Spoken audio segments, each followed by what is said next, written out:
Right, Stephen Hunt is with us. Stephen, good morning to you. How you doing? Morning. How was last night? What are the takeaways? Yeah, I suppose first half was a little bit flat. I think the lads got in at half time and said, okay, this is not a friendly match. There's no such thing as playing for your country. You got to get yourself up to speed straight away, and they come out second half with a tiny bit more purpose and ended up scoring 3 goals on the back of it. Yeah. What was the difference? How does that purpose come? It's the half time. I think they squeezed Bulgaria a bit more, played more in their half, tried to make them make mistakes instead of us trying to play through them, and we got 3 goals on the back of it. Could have been a couple more goals as well if we really wanted, I think. One of the things that we did was change the midfield. Obviously we changed everything, but changed the midfield to be a midfield that had the express ambition of keeping the ball, so we ended up with far more possession after last night's game than we have done in any of the other games. Now granted, Bulgaria aren't that good, so what's the truth here? A bit of both, I think. Bringing Jack on will give you possession for sure. Having looked at him play in the flesh a few times for Shamrock Rovers, and having seen Waterford play on the Monday night before last night, I think, wow, this league's needs to get up to speed a bit more. I thought Waterford on the night were very bad, if I'm honest with you. So it's difficult to judge, but last night put him in a position where you're playing with really, really good players, and then you can adapt to that, and he looked very comfortable on the ball. I thought Josh Cullen had more legs in midfield. Again, it's not experience, but he was excellent. I've seen him play loads of times in terms of playing the whole of midfielder. Alan Brown got the permission to go forward very little last night, but when he did, he scored a goal. He's doing that for Preston for the last 18 months. So all in all, they adapted well and did well. So let's talk about Josh Cullen. Yep. Who's he putting pressure on? And Mick McCarthy sitting there this morning going, okay, I'm looking at this video here and I'm looking at this video here and this is Glenn Whelan and this is Cullen. Yes. It's like... Right now, Mick will go with Glenn for sure, because he'll lean on him. Mick come in here to get to qualify for the European Championship, not to build a team for the World Cup. So Josh Cullen for sure will be in the manager's plans going forward. He'll adapt more into the setup, along with Alan Brown, along with Jeff Hendricks in midfield. So there is options in there. I thought Alan Brown was very disciplined, because I know it's like for Preston, he bombs everywhere. He's literally left, right and back. So he was excellent last night. He got his goal. Is Conor Horan under a bit of pressure? Yeah, do you know why? Because he's not going to play that regular. If he is, I hope he does. I think he's good enough to play regularly at Villa. Maybe when a few results don't go Villa's way, he'll get back in, but there is competition for places. It's a catch-22. It gives Mick the excuse to leave Conor out if he's not playing the Premier League. So for me, we've got plenty of options in there now. It's just adapting to playing the style that Mick wants and going forward. Yeah, what does Mick want? He'll be set up strong. He'll want these players to play, but within a reason that they can play forward, and he'd have loved Collins. He said it himself last night, playing, come on, he bashed people about, being the one that links it up, and he got the goal, the second or third goal I think it was, when he brought people into play, and we went from there. So so what I'm saying is actually Whelan that everybody assumes it might be a risk, it might be Horan. Who's going to take that place? I think Glenn Whelan obviously put the faith in Glenn Whelan to start the last game. He'll go with Glenn again, I'm sure. Once Glenn was playing regularly at Hearts, which was for Glenn, getting back in and playing was all about for Ireland. It wasn't about for his career. It was all about, okay, I got a chance to go into the Euros with Ireland. Yeah. I need to get playing again, and that's why he went up north and played for Hearts, which in a way he could have easily stayed down south and chilled for a while, but he was excellent in the last game, and good luck to him. So he's going to start. Hendrick's going to start, you would expect, given that he's not getting any game time at the minute and Mick picked him? Yes. Do you know why? Not based on performance for your club, but based on what he did for the team the last day. Mick is very loyal to his players. The players know that. If you come in and do well for him, it's very difficult to get him out of the team. But so Jeff will play, and then you got one other. Who would you pick? It's a difficult one. I like Alan Brown, I have to say. I think he goes under the radar. He scored a goal last night by getting in the box. It was a tap-in, but I don't care. He's in the box, he's in the right area. He had the willingness to get in there and try and score. You obviously have your finger on the pulse with football at all levels in England at the moment. Where is Jack Byrne in his career? Why is there nobody from England beating down the door and paying good money for Jack? Well, I think from Jack's point of view, Jack's only getting going again now. I think he went to Holland. Technically, you can see why he done really well in Holland. He's come back to England. You got to think, okay, well, actually, where am I going to go with my career? He had a few loan moves. Never really settled, which is not easy, I get it, coming from Man City especially. Yeah. He's found a home with Stephen Bradley in terms of looking after him, making him be the main player, and he's flourished on that. So there's no rush for him to go back. When he goes back, if he goes back, and when he goes back, it'll be decided by an English club for sure. He himself was saying in the piece yesterday that he's been to Holland. He doesn't feel like he has to go to England, so he could go to France. He could go to he could go to one of those leagues, and you would imagine he would do quite well. Yeah, for sure. Well, even on last night's performance, he's a possession-based player. He's higher up the pitch. Mick has already said there he can't trust him in a more defensive role. He played as a number 10 last night. It was quite funny because Jeff Hendrick's come on, right wing or whatever he come on, and after 10 minutes of Jack Byrne having a little bit of play, Jeff Hendrick said, I'm not having this, I'm going to drop back deeper and get on the ball and play. So he'll make others play as well. Yeah. So Jeff wanted the ball, knowing that, in my opinion, Jack was getting a lot of possession, doing well, so he makes others get on the ball as well. And I thought he was excellent. So there was a bit of like, here, I just better... Hold on a sec here, I can play from that position too. Yeah. I can look good. Listen, I come on as a sub for how many years, and I knew I was going to get the best of the defender because whoever was playing in front of me had wore him down. So it was a bit like that, but on the other side, possession based. Jack coming on, he knows he's going to get the ball, and he looked well. Yeah. So there's a bit of rivalry. Yeah. Oh yeah. Oh, you can see it because you don't want somebody coming on and running the show completely, because especially if it's in his position. He come on, and Jeff literally said, "Okay, give me the ball. I want the ball more," and it was interesting to see. So, because that's an interesting point about Jeff Hendrick's position. We were chatting a bit about this yesterday. That Hendrick had given. He was at the press conference during the week, and he was asked about his performances, and he's like, "Yeah, I hear the noise around the team. Everybody says I haven't been the same player since I was at the Euros, but I haven't played in the same position. What is his best position?" For me, it's centre midfield, it free and breaking off there and being able to go deep and get the ball, being able to get in the box if he wants to get in the box, and give him not freedom under. You'll never get freedom under Mick, but you'll get okay, if you want to get in the box, you get in the box. If you want to defend, you're going to have to defend in my team. So that suits him. Playing in the free midfield for me is his best position under Mick. Centrally, though, as opposed to officially. No, not out wide. Jeff can run all day, so he can play out wide for sure, but he's not like a tricky winger. He ain't the James that can drop the shoulder and go outside. He's one of them, he needs to be inside, getting the ball. All right. Kenny Cunningham is with us as well. Kenny, good morning to you. Morning, lads. What are your takeaways from the game last night? Oh, cool, Jerry. Be a bit more specific.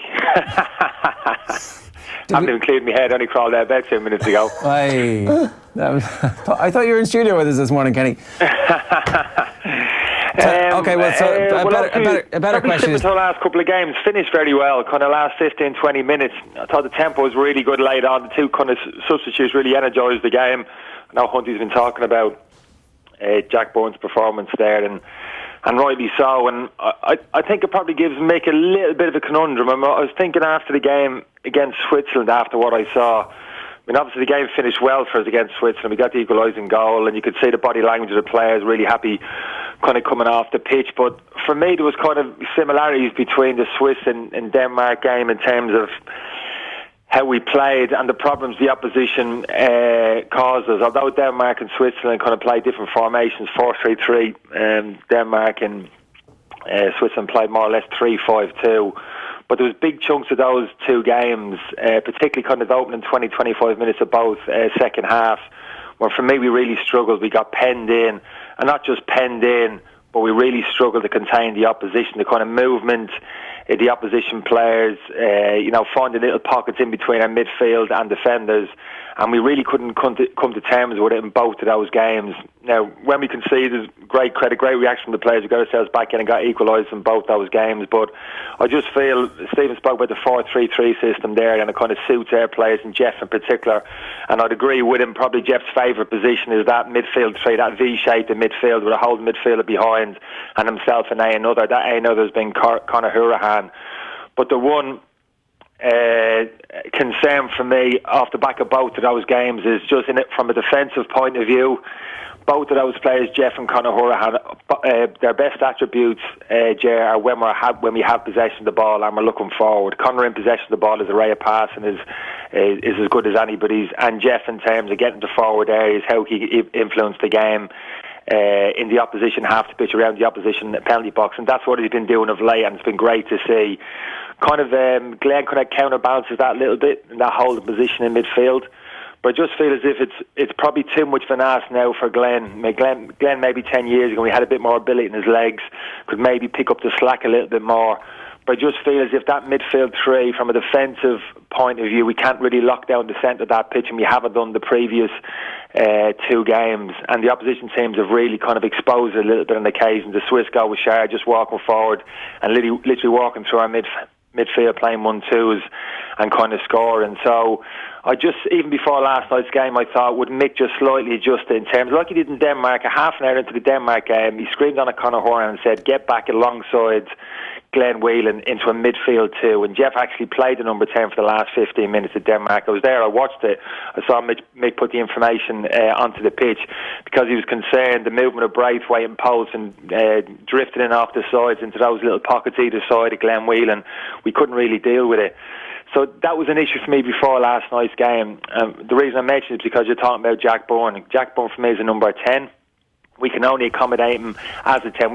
He can't play in a midfield 3 for me, I don't think. Maybe Hunty's seen more of him play League of Ireland for me, but I don't think maybe in terms of that defensive noose, I don't think he has it maybe to play in a midfield 3. So for him to play, and for maybe to mix with just a formation, maybe he plays with that midfield 2 and a number 10, and maybe that's when a bit of conversation starts in terms of, can Jack Byrne actually start off a lone striker, Dave McGoldrick, or not? So that's probably the more, from a tactical point of view, that's the more interesting question for me, whether Mick sticks loyal to that midfield 3, which has served us well to a point so far, or in terms of what he's seeing from the Switzerland and Denmark games. Bearing in mind, we've got to play them both going forward, whether he makes that small tactical adjustment in midfield, goes to a midfield 2, and then the argument becomes who's your best midfield 2, who can play alongside each other.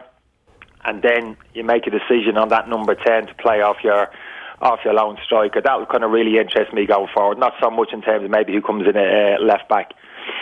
Kenny, what would you do? Would you play the V or would you play a number 10 against Georgia? I'd be tempted to go with the 10. I've got to be honest with you, for the reasons that I've said, Stephen. It's amazing. We've got some. I'm a big fan of kind of Jeff Conor Horan, obviously Glenn as well. A lot of them great players. But it's funny, the makeup of our midfield players. There's not too many in terms of who have that real kind of defensive mindset. When I played Hunty, we had a lot of players in that central midfield there who had it. Their qualities were that kind of, in terms of their defensive discipline, in terms of how good they were when we hadn't got the ball, blocking off avenues, getting tight to people, making tackles, good decision making, when to track at runners, when to pass them on, good positional sense in those central midfield areas. Mark Hinsley, Mac Holland, Lee Carsey, Roy obviously could do it all. But all of those players, you didn't have to kind of carry any of those players out possessing the ball. They were absolutely brilliant, made my life very easy for me at centre half. In this particular squad, I'd say it's almost the opposite. When I look at Jeff Hendrick, Conor Horahan, Alan Brown's a goal scoring central midfield player. There's probably only Glenn Whelan's the one, like I said, who's happy enough just to sit behind the ball. James McCarthy is the other player for me who could potentially still be key going forward. Wasn't available for the Swiss game. I'm not too sure whether he's going to get enough games under his belt. For me, he could be part of the answer in that central midfield. More legs in there, more energy, sees danger, prepared to sit in there and do that type of job. So if he's available, I think it gives Mick another option. But just say he's not, and it's the players we had available that Mick's had available the last couple of trips, Hunty. For me, you're probably almost looking at Glenn alongside Jeff. Now, I think Jeff's better position, like you said, and that midfield train is slightly more advanced. But can we trust Jeff to play alongside Glenn Whelan, the more disciplined role there as a 2?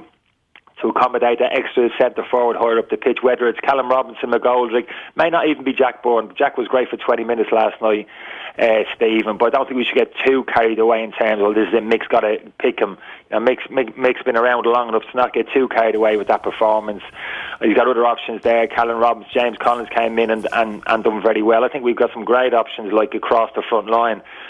Stephen, Ronan Curtis' second half performance was very encouraging. Callum O'Dowd showed enough first half, just enough. Probably wasn't his type of game, I think, against Switzerland away and Georgia away. More of a counter-attacking game. His pace, the explosive nature of his game could really be an asset to us. So I think there's a lot of good stuff there, a lot of good decisions in some respects, which Mick has to make. For me, it's that core decision in the centre and midfield, which may actually dictate, even to the extent of how we come out of these next 2 games away to Georgia and Switzerland. It's a big decision.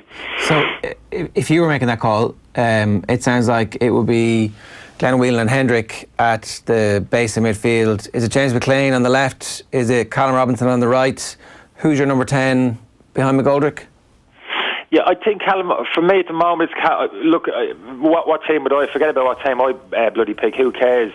I think James is going to play left side and high up front. I think he could very easily slot in at left back. I think Mick, you probably know better than me, Jay, has pretty much gone on record to say I see James as me left winger, and he's going to stay. He's going to play. So let's take it as a given. James is going to play high up and off the left. If you were talking to two, potentially for me, I still don't think Jack would play. It would probably be Callum Robinson and David McGoldrick playing as a pair high up the pitch, and I've no problem with that. Either of those players are happy dropping into the pockets and receiving the ball, and also driving into the space down the sides, the centre half. The only one space that opens up is on the right hand side, and there's always been that one spot maybe in a wide area. Callum Robinson got the nod against Switzerland, but I think the likes of Ronan Curtis and Callum O'Dowd, Alan Judge to an extent as well, is really pushing for the last position in a wild area. I don't know how Stephen feels about that. I mean, Callum Robinson got the nod the other night, did okay. I'm a big fan of Callum Robinson's, but I think one of those wide areas is still up for grabs. How do you see it, Stephen? Who'd get your nod at the moment? It was James on the left, say for example Dave McGoldrick or Callum Robinson the two. Who'd get your nod on that right hand side? As you said, what we think and what Mick thinks would be maybe possibly different, maybe the same. But certainly interested in your opinion. Yeah, well, I would go with Robinson on the right, and then I would go with a little bit of a legs in midfield. I would keep it the same. Well, I think Mick will keep it the same in terms of Hendricks, Hourahan, Glenn Whelan with them two, adapting to cover around Glenn as well, and one further forward. They showed a good adaptability. But are you happy then for Jeff to play that number 10? Well, I think he will play the number 10 role, Jeff's next position. If there's anyone he would out play our position. I mean, that's a totally different position, Hunt. You now to play as a 10, that slightly higher up the pitch where you're back to goal. It's a totally different position than playing a little bit deeper as he is at the moment, kind of coming on to play. Him and Connor arriving towards the ball, facing the opposition goal, as opposed to starting higher up the pitch. A bit like Jack Byrne was back to goal, head on a swivel, receiving the ball in tight areas, which Jack Byrne is very capable of doing, as he saw last night. Yeah, he just won't play in number 10. I think he'll have three midfield. I think we need the legs in and around Glenn. Glenn sees danger for sure, but having people around Glenn will help too. Will help Glenn, so he'll keep it compact. What it does do, and what we won't have, is a Trapattoni situation with a Wes Hoolan where he'll just be stubborn. Glenn will, or Mick will, adapt players into a position with the press to make them feel like they have a chance of playing. A bit like Jack Byrne, where he'll be involved, he'll be on the bench now. He's deserved his 20 minutes, half hour last night will gain him a place on the bench, I would imagine, the next day, and you go from there. Yeah, I hear what you're saying. For me, it's not a question. I think you're probably right in terms of midfield three. I think that probably will play. You're talking about as an air team and mixed team. I think that midfield three will play pretty much as it was. Dave McGoldrick up front, James McLean on the left, and there'll be one more body on the right hand side. Callum Robinson, Callum O'Dowd, Ronan Curtins, take your pick.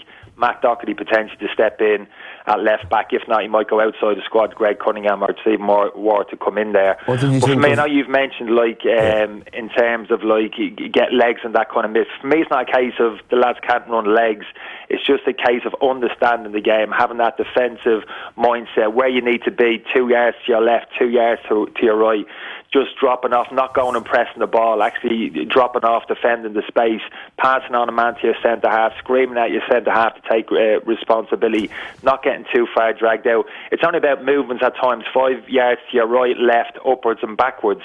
That's all it is, but you need to get those decisions right time and time again, because the movement of the opposition team ahead of the ball and the Swiss front three were very good, Stephen, the other night, in terms of when the back three got on the ball, the rotation was great. Xhaka just didn't sit there in the centre of the pitch, static, saying, give me the ball.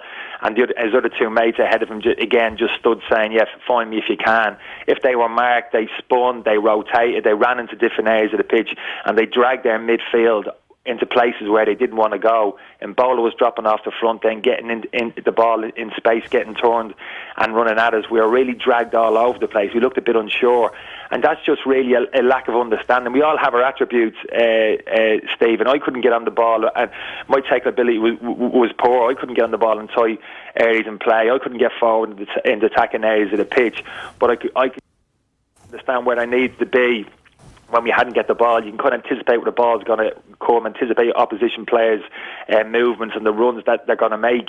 We need those kind of mindsets in the centre of our midfield. And as good as those three lads have been, I've just felt the last two games we've just been a little bit pulled all over the place.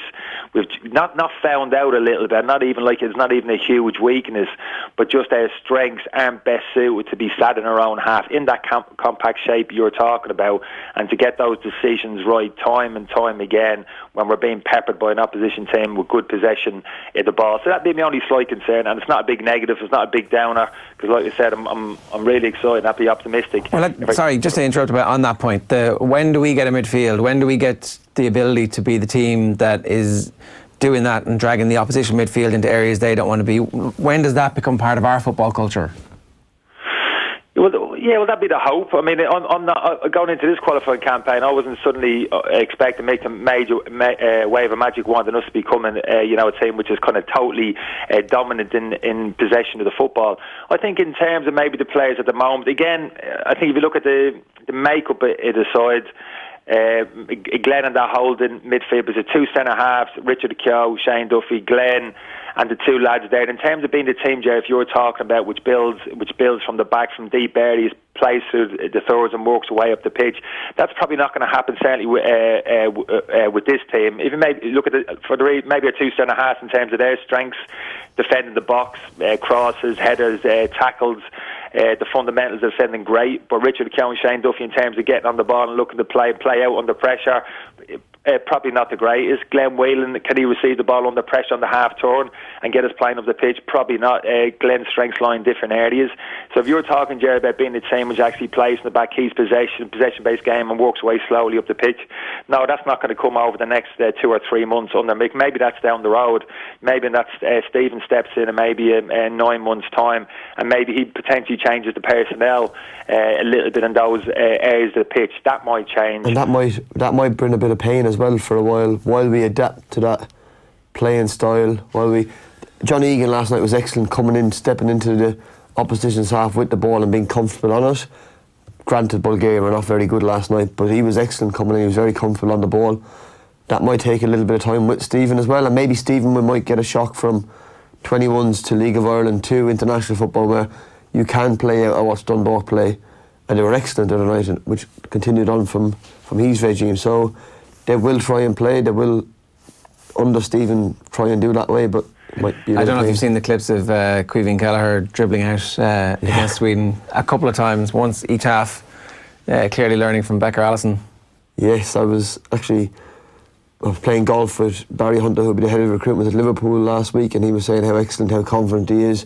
He's obviously got to step up a little bit now, so he hasn't shied away from being in with the first team on a regular basis and having a chance to play, and he's been excellent. Yeah, so maybe it'll be our goalkeeper who leads that into the future.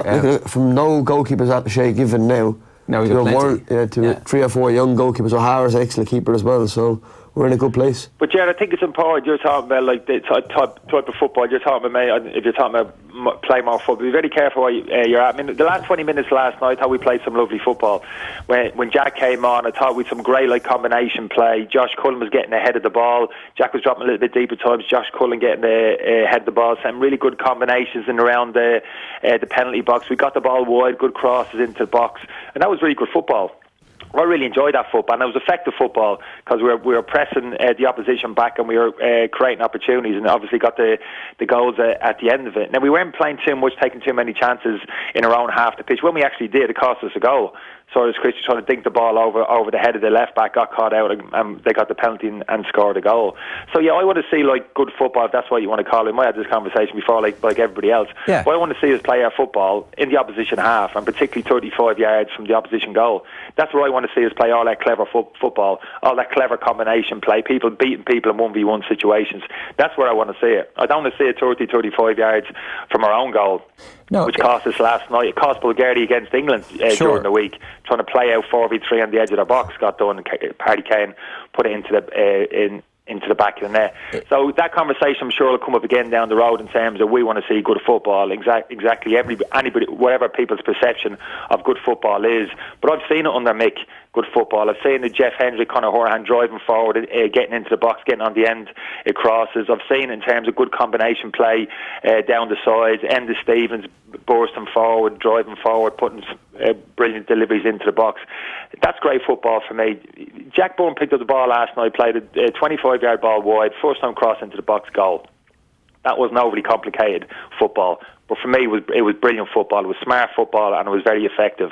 So, as I said, a conversation for down the road. But actually, I certainly enjoyed the last 20 minutes last night in terms of the football that we played. And it's always that happy balance, between defensively secure, not taking too many chances in your own half of the pitch, and then having that cutting edge, that attacking threat, that quality hurry up the pitch, no matter where it comes from, a possession-based game at times, or a little bit more direct in terms of getting a bit more width, penetration down the sides, crosses into the box, which we've always been good at. And again, the last week, you look at the goals we've scored, the Dave McGoldrick goal, cross from James McLean, don't overcomplicate the game, out your foot, as something you used to do, put delivery into the box. Doesn't have to be the best like it wasn't the other night against Switzerland, but we still got a goal. And last night again, Enda Stevens again riding down the left hand side, brilliant cross into the box. So let's understand what we're good at as well as thinking, we can play a more expansive game. Look what everybody else is doing. We want a bit of that. Let's be careful what we wish for, and understand and recognise what we're actually good and effective at. Yeah, no, look, I think everybody's agreed. It's just that we've come out of an era where we were hyper-conservative and told our players they weren't particularly good. We want to improve that as much as we can. And this conversation was sparked by you talking about the Swiss midfielders being comfortable in rotating and able to kind of take our midfield to where we didn't want to go. And there's a little bit of that like we probably don't have the personnel at the moment who could do that, who are experienced enough with 3 games of a qualifying campaign left that are going to define exactly what happens in Irish football for the next 18 months. Yeah, and the business side of things as well. Sorry, Kenny. We need to qualify to... We do. The FAI are not in a great state financially at the moment, so then we need to qualify. There's a shock. Totally bringing up the business angle, being business man of the year like himself. 2 years running. So then we've got to try and qualify this campaign. And everybody in this country at the moment is really excited about the under-21s, the under-19s, under-17s. They've all been excellent the last couple of years, so hopefully we can transit them players from 21s to senior level, which is not easy because Jason Malumphey is not playing regularly for Millwall. He's gone on loan from Brighton. That's right. So he needs to get, if he gets 15, 20 games of a start this year, he'll come on again for sure. Yeah, that's down the road, isn't it, Stephen? Yeah. Sorry, Jerry, could have crossed you there. Those players there, and you're right, there is kind of half a dozen players in the 21s at the moment, and I've worked with them at the under-19s a couple of years ago who are capable of making that step up, but it's probably a year or two down the road for the reason Stephen has said in terms of getting out, getting game time, and just developing and learning and understanding the game. Shouldn't put too much pressure on those players, but it's going to happen, and that it's interesting, Jay, kind of that transition. I know the Stephen and Mick thing's got a lot of, this is unbelievable, it's never happened before, what's going on? But you're potentially now seeing reaping the benefits of this plan which is in place in terms of transition next year, which for me is going to happen next year, and hopefully off the back of a successful European Championships in Dublin. Can I just say that the plan is the type of plan that like the Dutch have had for generations, the Germans have had for generations. They just weren't as nakedly public about the whole fact that this job ends at this point. There was there would have been an understanding where the Dutch coach, you've got this job for this campaign, we're going to give it to the under-21 coach after you're finished. You don't tell everybody that. You don't go public with it. Yeah, absolutely. Yeah, but this is the point I was making when people were screaming and pulling their hair out and saying, what's happening? What are we doing? This is crazy stuff. I was saying, well, hold on, it's not wholly unusual for a national under-21 manager to step into the shoes and the senior manager vacates. And you're right. All it was doing was publicly, verbally coming out and announcing that. But the actual principle has always been in place. And the experience Stephen is getting now with the under-21 squad, the relationships that he's forming with a number of those players now, Adam Ida, Troy Parrott, Jason Malumbi, Leo Connor, Queeving Keller, all of those and players. Their club managers. Make their transition a lot easier in a couple of years' time when they step up as well. And their club managers and club coaches and whoever the liaison officer is in the club, all that kind of stuff. It's like, you're a familiar face now. But like the under-21 job traditionally had been a job that you had for life, shift, as opposed to something that we were training people up to do next, which now we see the benefit of that. Maybe this is what we're going to do in future, and all those other underage jobs should be the training ground, and everybody within Irish football should be trying to get the under-15 job and the under-19 job and whatever. I think Mick has used that in a positive way. He hasn't said last night, don't ask me about the 21s. he's using that, how well they're doing, to motivate his own players to do well. Because they are coming through. They will be squeezing, and they are getting a bit of limelight. And trust me, the players in the senior team want the limelight. They're professional athletes. They want to be in the limelight. They want to be seen to be doing well. Jack Byrne's last night coming on the League of Ireland is a great boost for him. So Mick used that last night. I thought, well, he when he was asked about it, he said, okay, well, actually, what a great job Stephen Kenny has. But he doesn't believe that. He knows Stephen Kenny has a tough job coming in, for sure, but he's using it now to motivate his own players. Yeah. But I think, lads, Mick and Stephen Clee had a conversation in relation to certainly Troy Parrott in particular. Adam Oda, you could mention maybe one or two others, whether to be included in Mick's bigger squad and have the opportunity to play against Bulgaria last night. People talking last night saying, Troy Parrott should be here, etc., etc., etc. But in terms of the development of those players, for me it was the right decision to leave him there with the under-21s and a kind of qualifying campaign and more of a pressurised environment in a game that kind of really mattered, but particularly the circumstance of the game going behind 1-0 to come through that. Troy Parrott in particular, say for example, get the 2 goals in a game that really mattered, could actually mean potential qualification for the 21s, let alone the experience of actually playing in the major championships at underage level. For me, that it does an argument that actually does more for their development than would have been the case Troy Parrott turning up last night and playing 60 minutes against Bulgaria. So for me, that comes down to good communication again between Mick and Steve. Not saying they're on the phone to each other every day of the week, but in terms of, right, let's look at the bigger picture in terms of Mick's like what I need, but also in terms of the players, what's best for them, what's good for them in terms of their development, their growth. And keeping certainly Troy Parrott with the under-21s last night for me was the best decision, and he'll be a better player for that experience last night coming through that game away to Denmark and that kind of pressurised, kind of pressure cooker atmosphere. All right, Kenny, good stuff. Thanks a million for crawling out of bed. That was great stuff for somebody who just crawled out of bed, to be honest.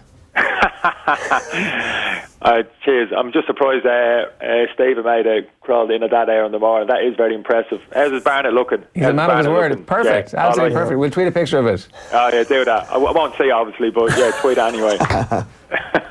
Kenny, good stuff. Thanks a million. Take care. Good luck. All right, 36 minutes past 8 this morning here on OTB AM. Stephen Hunt sticking with us in studio. We're going to take a few more football stories after this. We had live commentary of Ireland 3, Bulgaria 1 last night. Stewie Byrne was on commentary duties alongside Nathan, and the lads got a bit distracted by the best dad joke of all time. You're getting this out. So, you got to send in your joke, right? What do you call it? Send in your jokes. What do you call a Bulgarian footballer with 3 balls? It's football related. Who to nick a bollock off?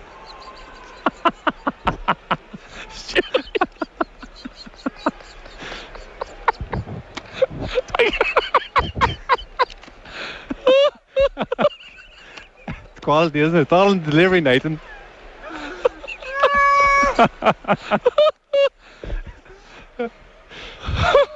Oh my God! Joe Malloy is gone as well. It's not just me. I can't believe that just happened. That's perfectly. Thank God nothing has happened on the pitch. That's perfectly. Send in your jokes. Apologies if anyone's offended by that. How can anyone be offended by that? See if you can beat that. You'd be surprised. See if you can beat that. You'd be surprised, Stewie. Yeah, how could anybody be offended by that? That was in the middle of the game. That was how good the game was in the first half. That was a horrendous first half, to be fair. That's live commentary, Nathan Murphy style, and hats off to Stewie Byrne for bringing his A game.